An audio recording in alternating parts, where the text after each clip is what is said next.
뭔가 마음에 새기고 의지할 수 있다는 것은 얼마나 감사한 일입니까? 의지할 곳이 없고 마음에 새겨진 말씀이 없으니까 허전하고 또 병들고 또 실패하고 낙심하고 절망하다가 참 안타까운 길로 또 행하여 가는 자들이 많습니다. 나는 그런 의미에서 우리가 적지만 우리 교회 가운데 주신 으뜸 신앙으로 우리 신앙을 바로 세우고, 으뜸 신앙 뭡니까? 시작. 구원의 신앙, 동행의 신앙, 영광의 신앙. 여러분은 예수 그리스도를 믿어 구원받은 하나님의 자녀임을 믿습니다. 아멘. 이것이 이제 구원받았다고 하는 확신이지요. 그러면 나를 구원해 주셨을 뿐만 아니라 매일의 삶 가운데 우리와 동행하신다고 하는 거예요. 물론 뭐 편안한 날도 많겠지만 사실은 시간이 흐를수록 참 이 산다는 것이 만만치 않구나 하는 그러한 또 사람의 각자에 따라서 어떤 분은 참 편하게 사는 것 같기도 하지만 참 어떤 분들 보면 이 방송 같은 데서 너무 힘들게 사는, 마디게 사는 그런 분들도 있는 것을 볼 수 있는데, 근데 중요한 것은 그거예요. 어제 좀 우스다고 할까 했는데, 그 세계의 나라마다 그 행복 지수를 보면 대개 이 선진국은 행복 지수가 낮고, 그리고 오히려 저 산지 뭐 네팔이니 이런 뭐 깊은 그런 오지 같은 나라들이 이게 행복 지수가 훨씬 높다는 거예요. 그런데 요 근래 그러한 그 오지에 있는 아주 그 후진국 같은 나라들이 행복 지수가 많이 떨어졌대요. 그 이유가 뭐냐 하면 뭐 같아요, 여러분? 스마트폰이 들어가서 그 행복 지수가 떨어졌대요. 그게 없을 때는 모르니까 우리끼리 행복하고 하다는 게 느껴졌었는데, 이게 스마트폰이 들어오면서 세계를 보고 비교하다 보니까 세상에 이렇게 잘 사는 나라, 이렇게 편안한 나라가 있는 걸 보는 순간 우리가 이게 너무 힘들고 어렵게 사는 거구나 하는 것 때문에 상대적인 빈곤감으로 행복지수가 많이 떨어졌다는 거예요. 저 여러분의 마음 가운데 내가 구원받았고 하나님이 이 시간에도 우리가 이제 우리 청년들도 용기해서 기도했지만 학업하는 이 공부하는 과정도 만만치 않지만 또 이후에 군대하고 또 직장 또 나아가고 사회생활 할 때에는 또 생각지 못한 그러한 도전과 시련들이 있을 수 있는데, 그때 여러분 믿음 또 말씀의 그 확신, 이 시간에도 하나님은 나와 함께 하신다 그런 믿음으로 능히 극복하게 됨을 믿습니다. 그리고 이제 때가 이르면 영광의 신앙이 이제 시련될 때 오지요. 우리가 이 세상 떠날 때 영원한 천국에 들어가 보니와 또 우리 주님 오시면 이 세상의 모든 이러한 참 불편하고 또 두렵고 또 이렇게 연약했던 것들 다 벗어버리고 영광의 몸으로 입지 않습니까? 우리는 이와 같이 이 으뜸 신앙으로 무장되어 있는 것, 하나님이 우리 교회에 주신 특별한 또 은혜인 줄 믿습니다. 이건 뭐 우리 교회뿐만 아니라 모든 교회의 성도들이 주신 은혜죠. 그런가 하면 우리는 참 어떻게 또 그게 이렇게 뭐 작사 작곡이 되듯이 해서 주님 영광 으뜸 위에 진리 말씀 으뜸으로 사랑 섬김 으뜸하여 풍성 은복 으뜸 아멘.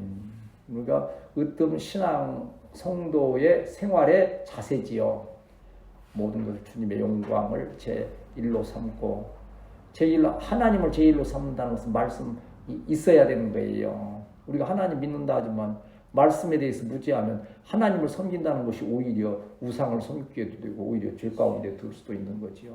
그래서 말씀을 바로 듣는, 말씀을 바로 하는 것이 참으로 중요한 거예요. 그런가 하면 우리는 말씀을 들었으면 실천해야 되는 것이 사랑으로 섬기는 거지요. 섬김. 이제 후에 언젠가 또 서로 이 얘기도 나누게 되겠지만, 그 누군가를 섬긴 것은 결코 헛것이 아니다. 때가 이르면 하나님께서 풍성한 열매로 또 갚아 주시는 은혜가 있는 거죠. 그것이 바로 우리 주님이 섬긴 우리의 신앙의 본을 보여주신 아름다운 모습이죠. 때로는 섬기는 것이 참 힘들어요. 그리고 마음적으로나 여러 가지 또 곤고한 것이 있을 수 있으나, 그러나 그 열매는 참으로 복된 것임을 기억하면서 복음을 통하여 전도하는 것도 누구를 사랑으로 섬기는 거 아닙니까? 또 우리가 형편이 될 때에 또 어려운 자들을 또 나누고 할 수 있는 것도 사랑으로 섬기는 거죠. 그 사랑으로 섬기고 또 우리가 주님 영광 얻기 위해서 진리 말씀대로 사랑 섬김 으뜸하다가 보면 풍성한 은혜와 복으로 우리에게 넉넉히 채워주심을 믿습니다. 왜? 하나님의 영광을 위하여서 채워주시고 또한 복음을 위하여서 살아갈 수 있도록 능력과 권세로 주시는 것이 또 한 가지 우리 교회에 이제 3대 그 줄기가 있지 않습니까? 어루만져 주옵소서. 매일매일 삶 가운데서 우리의 연약함을 저도 뭐 그건 속일 수가 없어요. 나이가 들어가면서 자꾸 체력도 뭐 부정할라 해서 부정되는 게 아니잖아요. 그리고 어딘가 어떤 분은 그러더라고요. 뭐 어느 목사님 뭐 몸이 너무 막 사방데 안 좋으니까 아니 목사님 어디가 얼마나 안 좋으세요? 그러니까 그 목사님이 그러셨다잖아요. 안 좋은 어디가 안 좋으냐고 묻지 말고 뭐라더라? 어디가 좋으냐고 물으라고. 그러니까 그냥 좋은 것이 없다는 거예요. 몸 전체에 그냥 있는 것이. 물론 어떤 분은 뭐 구체적으로 들으라는 질병이 있어서 괴로운 것도 있지만 우리는 알지도 못하는 여러 가지 의사 선생님들은 모르면 뭐라 그래요? 노인성 질환. 젊은 사람이 그러면 뭐요? 신경성 질환. 그거 뭐 알 수 없는 거예요. 그러나 저 같은 경우에도 참 하나님의 어루만지시는 그 은혜로 인해서 참 그래도 이렇게 사명을 감당해 갈 수 있고 정해진 날까지 하나님께서 어루만져 주셨어. 또 우리 젊은이들은 어루만져 주시는데 내가 힘이 있는데 뭐 어루만져 아니야. 여러분 지혜를 어루만져 주셔야 돼요. 마음을 어루만져 주셔야 돼요. 죄악된 생각이나 허탄한 것들이 들지 못하도록 한번 우리 어루만지심을 열심으로 구해서 또 치유의 역사를 체험합시다. 주여 나와 우리 가정과 우리 교회와 나라와 민족과 땅 끝까지 전능하신 하나님 사랑의 손길로 어루만져 주셔서 병들지 아니하며 지혜가 있으며 건강하여서 주의 일에 잘 쓰임받게 하옵소서. 역사해 주심을 믿습니다. 요즘 이강 목사님도 시편 그때 주일에 이렇게 말씀하시던데 저도 이제 준비된 말씀이 시편 41편 뭐 어떻게 맥락이 또 같이 가졌어요. 뭐 1권과 2권 사이에 1권의 마지막 말씀인 41편을 우리가 이렇게 오늘 같이 교독했는데 거기 보면 다윗의 시 인도자를 따라 부르는 노래 그러니까 지휘자가 지휘를 했을 것이고 이러한 시편을 가지고 찬양하고 또 이렇게 스스로 또 이렇게 그 찬양을 부르면서 은혜를 나누었을 것인데 여기 이제 내용을 살펴보면 이제 다윗이 어려움을 겪고 있는 상황 가운데 있는 거예요. 특히 아마 육신의 질병도 있었지 않았는가. 물론 육신이 뭐 어떤 자연적인 현상 때문에 질병이 생기기도 하지만 마음에 문제가 생기면 이것이 육신적으로 질병이 되는 경우들이 많잖아요. 다윗도 참 힘든 일을 몇 번 겪지요. 대표적인 것이 뭡니까? 사울에게 막 쫓겨다니는 것과 또 아들 압살롬에게 배반을 당하는 정말 자식의 배반은 정말 너무 쓰리고 아픈 경험이 되었을 거예요. 뭐 그러다가 보면 육신이 쇠약해져서 있을 때에 평소에는 참 위하는 것 같고 친근한 것 같고 서로 이렇게 형제 자매 친구가 되는 것 같은데 내가 여기 병들어 위기에 처하게 되니까 다 등을 돌리는 거예요. 참 때로 참 힘든 때가 그때예요.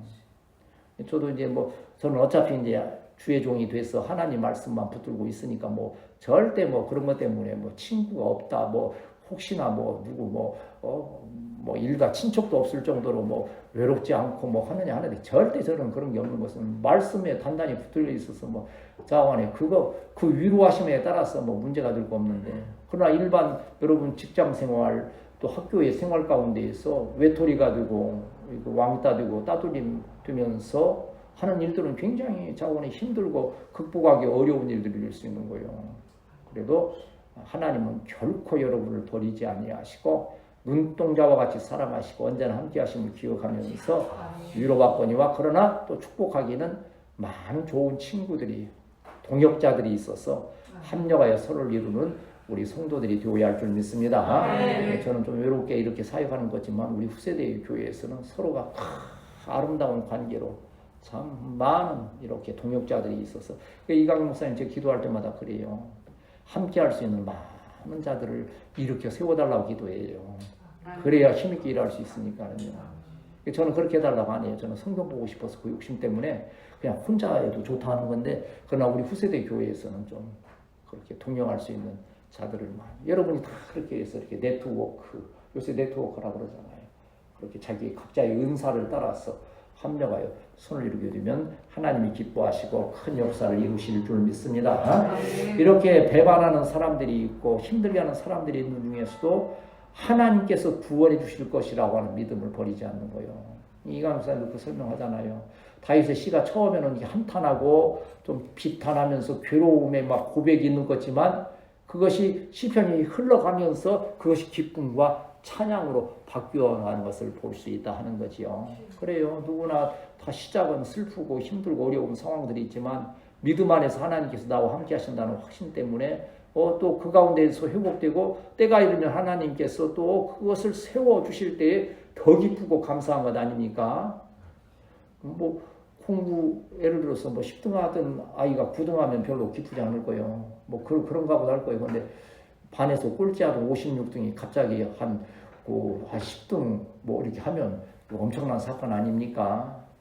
우리 인생 삶 가운데 쓴맛을 많이 본 자들이 정말 주님의 은혜로 회복되고 어떠한 역사가 있을 때 그 기쁨은 이루 말할 수 없는 거지요. 다윗도 아까 말씀드린 대로 정말 죽을 정도의 배신과 배반, 육신의 질병을 가지고 있었지만 하나님께서 구원해 주심을 체험했을 때 그 기쁨이라고 하는 것은 찬양하지 아니할 수 없지요.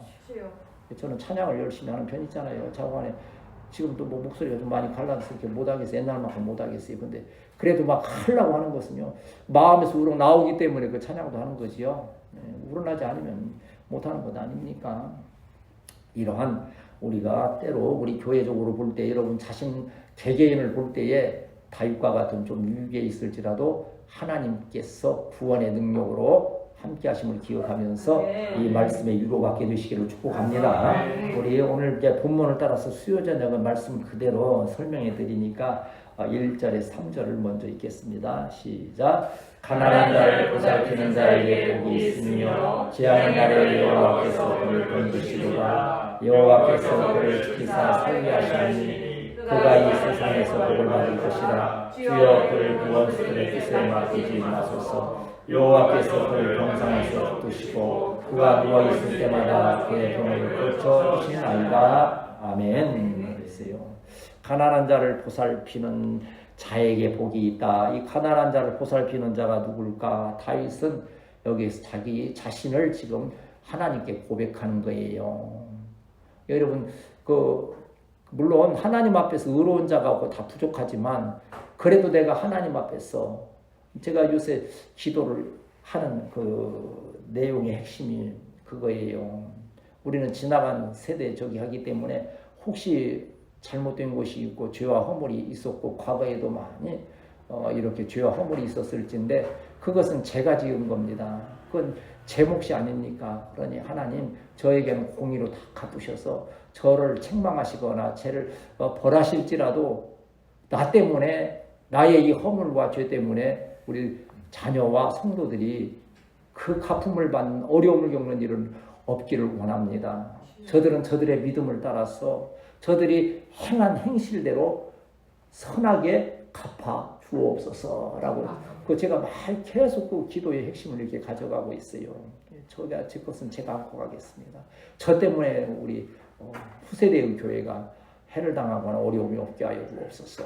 근데 그게 진실한 것 같아요. 제가 기도하다 보니까 이제 그게 하나님의 또 깨닫게 하시는 은혜가 있어서 그리 합니다만, 다윗도 기도할 때 그래요. 가난한 자를 보살피는 이 선한 일을 많이 했던 다윗이 이렇게 병들고 어려움을 겪게 될 때 하나님, 제가 가난한 자를 보살피면서 그래도 신앙을 지키려고 최선을 다했지 않습니까? 그러니 나를 좀 지켜주시고 이 2절에도 보면 살게 하여 주옵소서.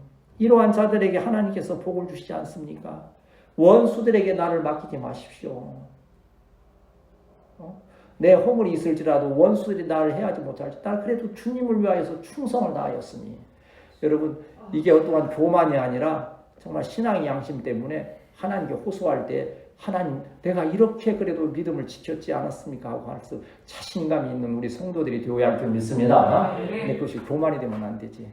내가 이렇게 했는데 하나님 이러실 수 있어요 따지는 것이 아니고 내가 지금 유기를 당하는데 그래도 내가 주님을 위하여서 이렇게 그 누군가 가난한 자들 연약한 자들을 돌보는 그 일을 행하지 않았습니까? 나의 눈물을 보시고 나의 형실을 보시사 구원하여 달라는 거예요. 3절에서 보면 병상에서 여기서 그를 그러지만 여기 그는 바로 다윗 자신을 말할 거예요. 그러한 자가 병상에 있는데 붙들어 주시고 내가 지금 병으로 누워 있을 때 그 병을 고쳐 주옵소서라고 기도하고 있는 모습을 볼 수 있습니다. 한번 따라합시다. 나의 구원의 소망이 오직 하나님께 있습니다. 그러니까 예수님께서 이 세상에 오신 뜻도 그러한 자들 병들고 배신당하고 또 이렇게 따돌림 당하면서 또 가난하고 힘들고 어려운 모든 이 부족한 가운데 있는 자들을 위해서 우리 주님께서 이 세상에 오셔서 채워주시고 고쳐주시고 새롭게 하시는 은혜를 우리 주님께서 이미 선포하셨어요. 그러하기 위해서 하나님을 보내신 것이 바로 마태복음 11장 4절에서 6절 말씀 보면 마태복음 11장 4절에서 6절 말씀 보겠습니다. 시작. 예수께서 대답하여 이르시되 너희가 가서 듣고 보는 것을 요한에게 알리되 맹인이 보며 못 걷는 사람이 걸으며 나병한 자가 깨끗함을 받으며 못 듣는 자가 들으며 죽은 자가 살아나며 가난한 자에게 복음이 전파된다 하라. 누구든지 나로 말미암아 실족하지 아니하는 자는 복이 있도다 하시니라. 아멘. 여기 보면 맹인, 못 걷는 사람, 나병한 자, 못 듣는 자, 죽은 자, 가난한 자, 이게 누굽니까? 바로 나 자신을 말하는 거예요. 이거 육체적으로 이렇게 설명을 하기 위해서 하나의 이렇게 비유적인 표현으로 쓰신 것이죠. 우리는 어찌 보면 맹인과 같기도 하고, 때로는 꼭 병들어서 못 걷습니까? 사람이 낙심하면 걸음이 안 걸어져요. 이제 제가 걸으면서 발을 잘 끄시니까 박 목사님 왜 이렇게 발 끄시느냐고, 끄시지 말라고 이렇게 자꾸 힘없이 걷느냐고 그러는데, 근데 또 이론적으로 좀 바뀌었어요. 끄시면 걷는 것도 건강에 좋다네도. 그래 제가 기가 좀 살았어요. 근데 이제 확실히 좀 건강하고 마음이 좀 쾌활하고 하면 씩씩하게 걸어지겠죠.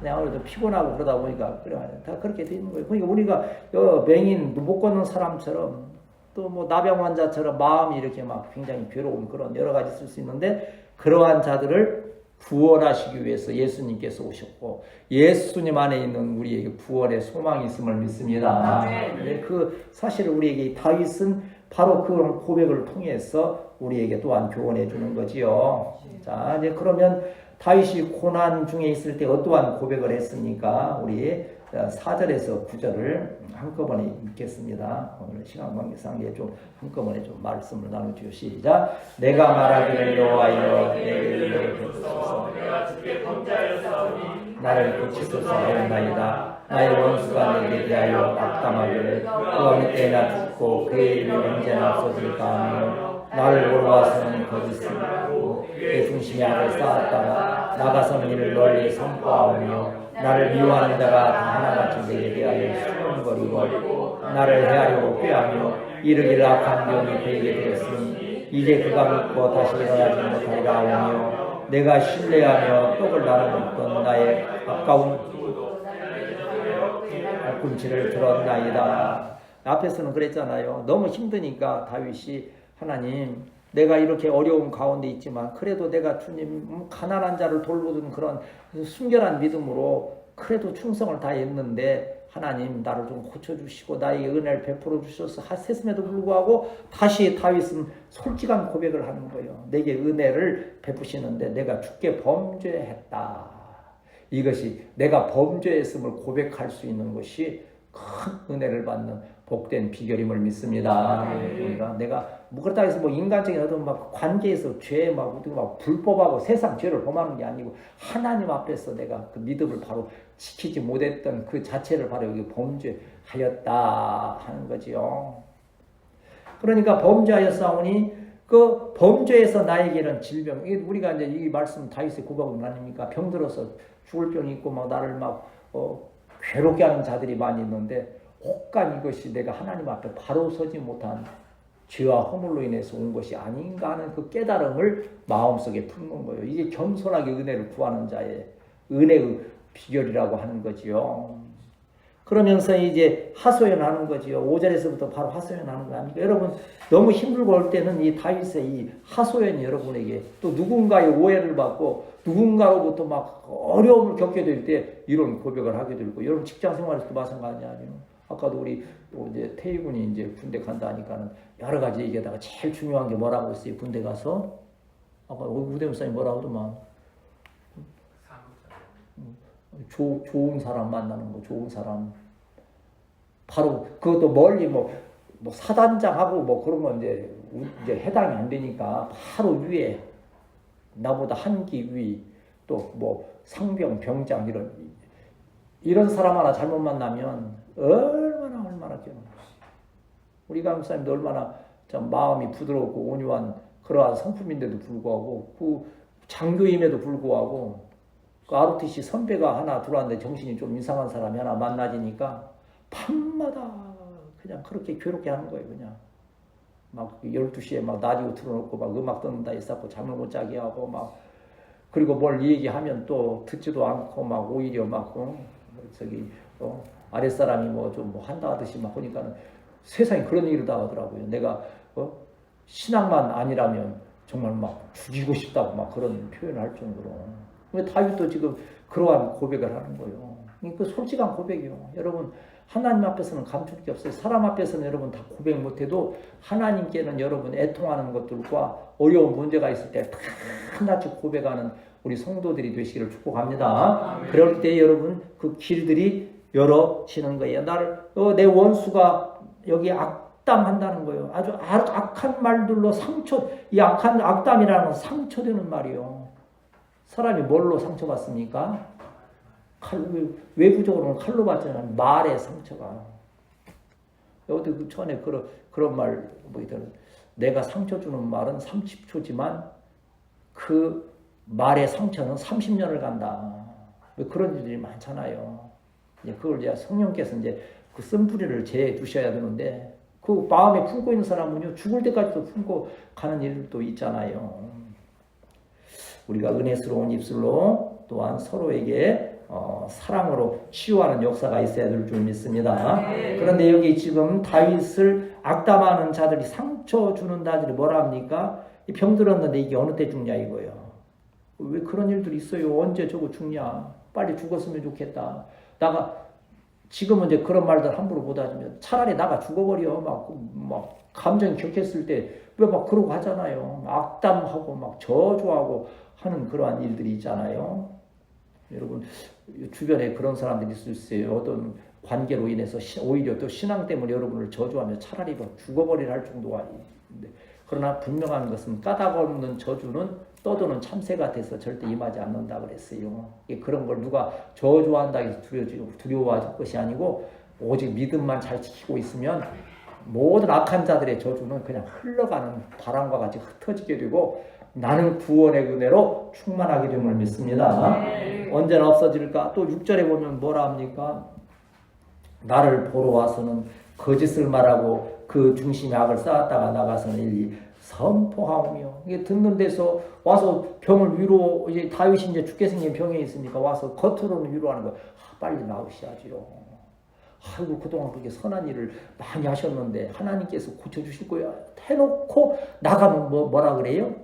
저게 뭔가 하나님께 잘못했으니까 하나님께서 저주를 하셔서 저렇게 하고 이제 이게 지금 다윗이 병든 것은 뭔가 죄를 지었으니까 이렇게 벌을 받는 거야 하고서는 막 악담을 막 뻗뜨리고 다니는 그러한 일들이 있는 거예요. 그러한 것들이 이제 다윗의 귀에 들려올 때 얼마나 마음이 괴로워서 그래서 하나님께 탄원하는 거예요.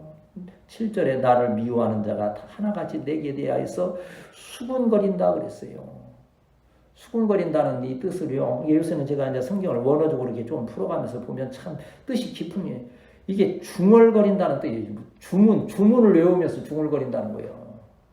옛날에 그 뭐 장희빈인가 하는 거 이런 뭐 역사적으로 한번 뭐 드라마 같은데 뭐 그거 있잖아요. 누구 이념왕과 누군가를 죽이려고 그 허수아비를 만들어 놓고 왜 그런 거 있잖아요. 뭐 바늘로 막 찌르고 한다는 저주하는 그런 것처럼 다윗을 향해서 주문을 외우면서 저번에 그냥 죽어버렸어.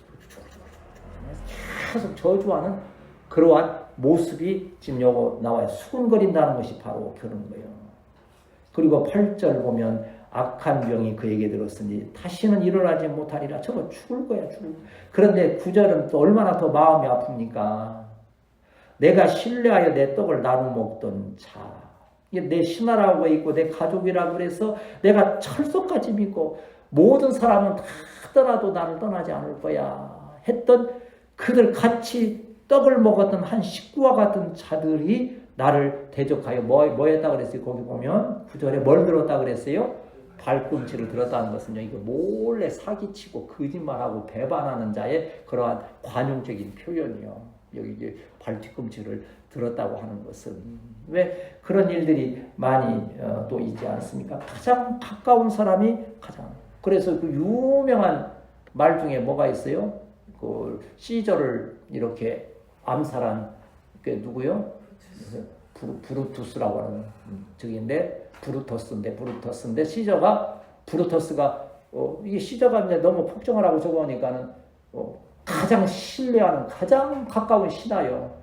근데 찔러 죽이잖아요. 그러니까 유명한 대사가 있잖아요. 브루터스 너도냐?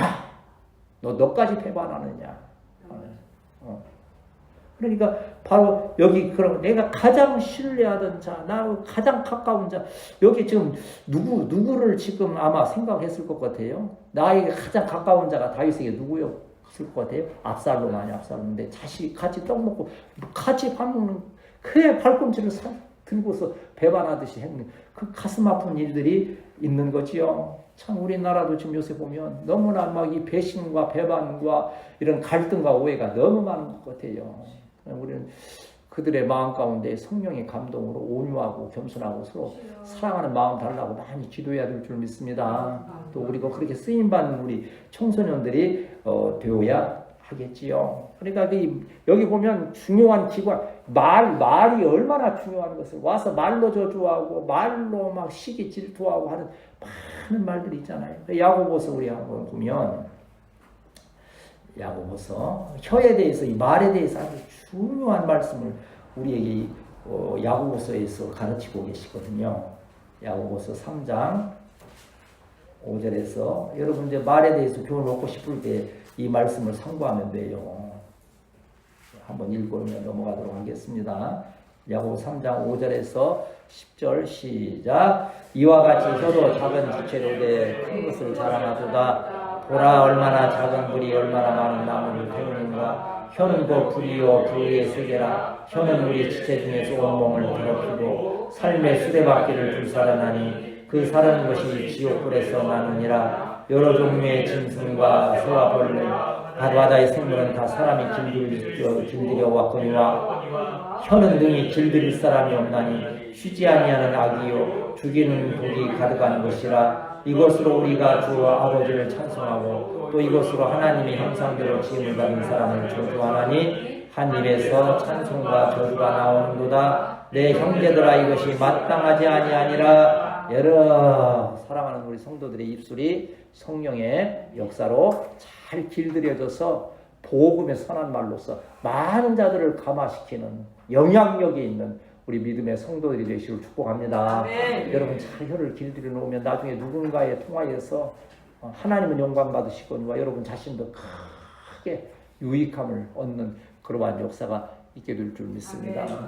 10절에서 12절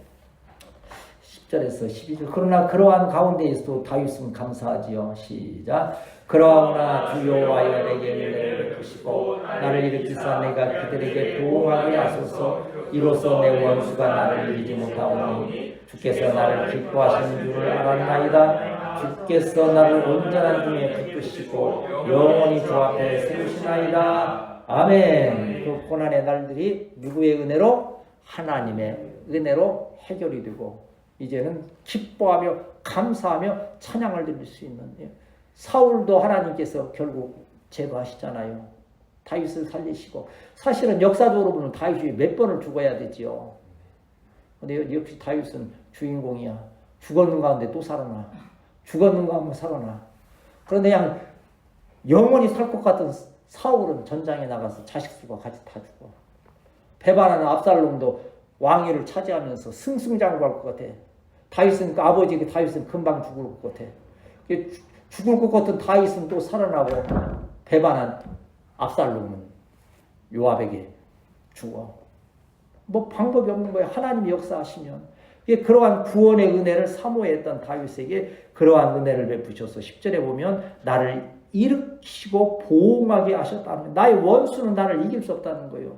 여러분 하나님 잘 섬기고 믿음을 지키고 있노라면 그 어떤 악한 세력도 여러분을 대적할 수 없음을 기억하면서 이러한 믿음 지켜 승리하시기를 축복합니다. 다니엘서 6장 10절 보면 다니엘이 얼마나 참 위기에 처합니까?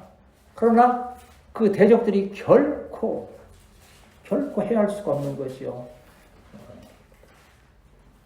10절만 다니엘서 6장 10절만 한번 읽읍시다. 시작. 다니엘이 조서의 왕이 도장을 찍은 것을 알고도 자기 집에 돌아가서는 윗방에 올라가 예루살렘으로 향한 창문을 열고 전에 하던 대로 하루 3번씩 무릎을 꿇고 기도하며 그의 하나님께 감사하였더라. 아멘. 이 조서의 왕의 도장이 무슨 조서였어요? 왕 외에 다른 신에게 절하며 사자굴에 넣는다.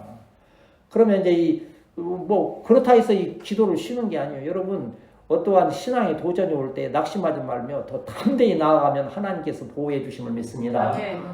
죽으면 죽으리다 하고서는 계속 하루에 3번 기도하던 대로 계속 예루살렘을 향해서 하나님을 향하여서 기도하는 모습. 그것이 이제 올무가 돼서 결국은 사자굴에 빠지게 되는 거예요. 굶주린 이제 그 역사적 주석 같은 데 보면 그래요. 누군가를 사자굴에 사형시키려고 늘 때에는 며칠 동안 사자를 굶긴다는 거예요. 신속하게 잡아먹도록 하기 위해서 처참해요. 그러니까 다니엘이 홀로 들어갔을 때에도 사자들이 굶주린 사자들이 딱 했는데 제가 그때 설명드렸죠. 그건 이제 성경에 나오는 얘기하는데 다니엘이 들어가면서 사자의 귀에다가 뭐라고 쏘근거렸다. 뭐라고 했다 그래요? 오늘 참으면. 그렇지. 네가 오늘 나를 하루만 참으면 내가 니들 10명을 죽였다고 내 일을 속삭였대. 그래서 사자들이 지금 굶주려서 지금 하나 가지고는 다행히 하나 먹어서는 안 되는데 그 말을 믿고 사자들이 입을 딱 다물고 있었대. 그 말을 사자들이 믿은 거예요. 그랬더니 다음날 10개가 한꺼번에 떨어지더래. 그래서 사자들이 실컷 먹었다는 거예요. 그건 이제 좀 이렇게 비유적으로 지어낸 얘기긴 할지라도 다니엘은 그 믿음을 지켰기 때문에 하나님께서 그를 살리시고 그 대적들을 다 파하셔서 하나님께 영광 돌렸는데 여기 오늘 지금 다니엘서 6장 10절에서 그가 기도할 때 어떻게 했다 그랬어요? 그의 하나님께 감사하였더라 그랬어요. 감사하다는 것은 손을 들다는 그 원어적인 표현이 있어요. 이게 감사하다는 것은 나의 전 인격을 왜 감사하는데 그냥 여러분 보세요. 이러면 어떤 것이 감사해요? 에휴, 감사합니다. 이거요? 아니 할렐루야 감사합니다. 이게 감사예요. 이게 전 인격적으로 감사할 때 하나님께서 그 기도를 들어주셨다. 하나님은 결코 우리를 배반하지 아니하시고 믿음 지키는 자에게 구원의 은혜로 함께 하심을 믿습니다. 우리 이제 13절 말씀 읽고 이제 말씀 마치도록 하겠습니다. 시작. 이스라엘 하나님 여호와를 영원부터 영원까지 송축할지로다. 아멘. 이스라엘 하나님이 어떤 하나님이었어요? 다윗이 죽을 위기에 처해 있었지만 모든 대적을 파하시고 다윗을 완전하게 구원하신 전능하신 하나님이신데 여기 언제까지 송축한다 그랬어요? 영원부터 영원까지 송축한다는 이 말씀은 또 뭐요? 그 은혜가 그 믿음의 역사가 우리까지 온다는 거예요. 영원히 한다는 것은 다윗에서 그것이 끝난 것이 아니고 영원히 와서 우리 뭐 믿음이 뭐 단양 혹시 몇 대 손? 30 몇 대 손?